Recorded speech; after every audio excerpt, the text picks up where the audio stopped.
Welcome back. This is Priyanka Jain with another video about state in React. In this video, we are going to understand about the concept of state in ReactJs along with how it can be implemented in React.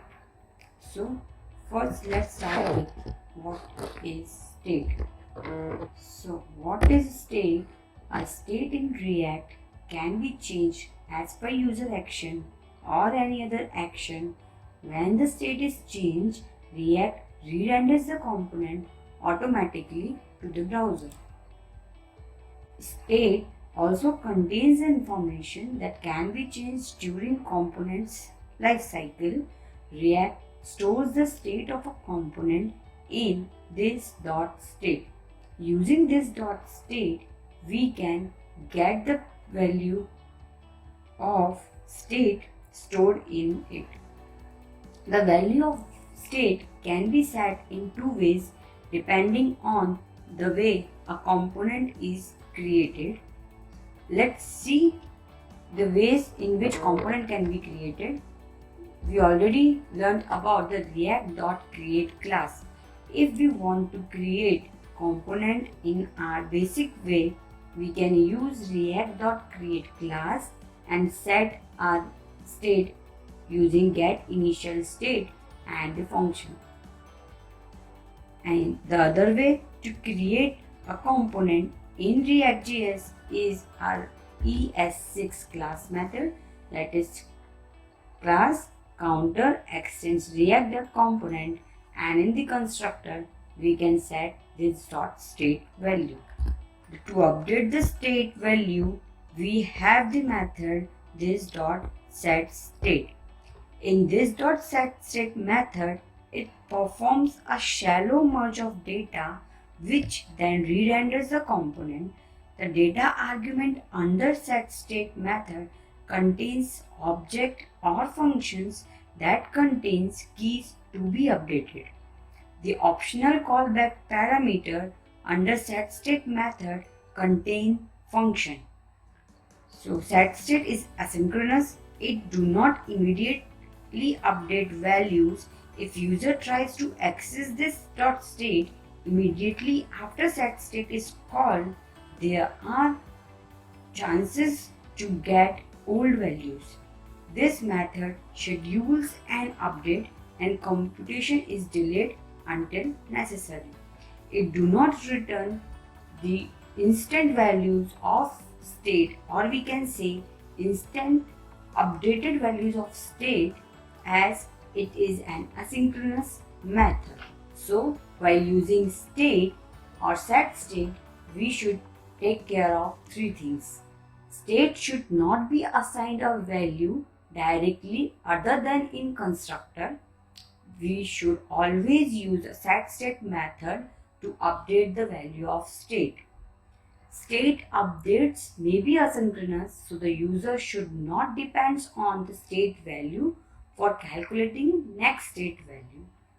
And the third thing, state updates are shallow merge. In setState, multiple variables may be present, so it merges values even though accesses are updated separately. Here we will create a new component in which we will see how to set the state value and how to get it. Let's create a component counter.js in which I will create a class component count 0. Here I have initialized the value of count to 0. Now if I want to display this count value, I will directly use this .state.count. Import this counter in app.js, save the file and recompile the project. Now you can see in the browser the count value is 0. Now in counter.js component, add a button, and on click of button, we will call a function handle click. Create a function handle click equals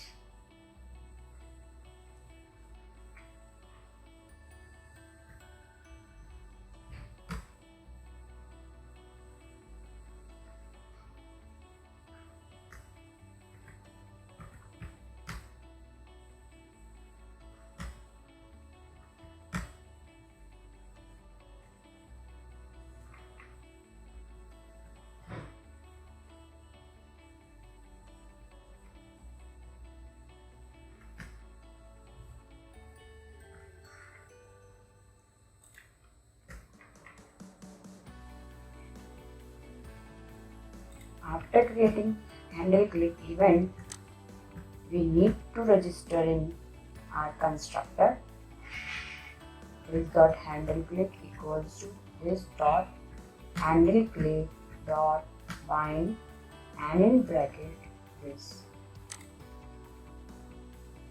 So let's save it and see the result. And we can see here on clicking on the button, the count is incremented. Now again add another button to reset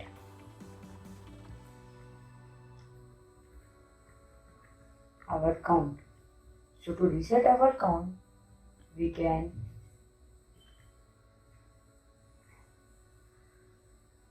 reset it using our arrow function, this dot setState,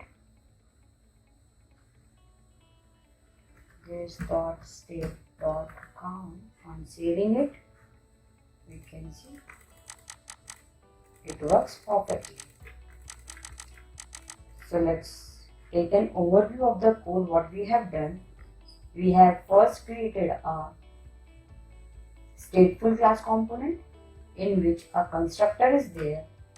In constructor, I have defined this dot state and a property I want to initialize. After that, I have used this in my render method. In render method, I have defined the count value is this dot state dot count. After that, I have added a button click. In button click, I have defined an event named handle click, which is over here, and in it, I have used this dot setState method in which I have incremented the value of state by 1. And to use this event, I have to register it in constructor with this dot handle click and this dot handle click dot bind with this. So it will be bind to this component class. We have also added another button named reset, and in which we have used our arrow function and initialize the count value by 0. So this is the basic usage of the state, how to get set state, how to get state, and how to initialize our state. So that's all for this video. We have learned in this video the basic concepts about state and its usage in React. Thank you guys for watching my video. Please like and subscribe, and if you have any query regarding this video, please do comment.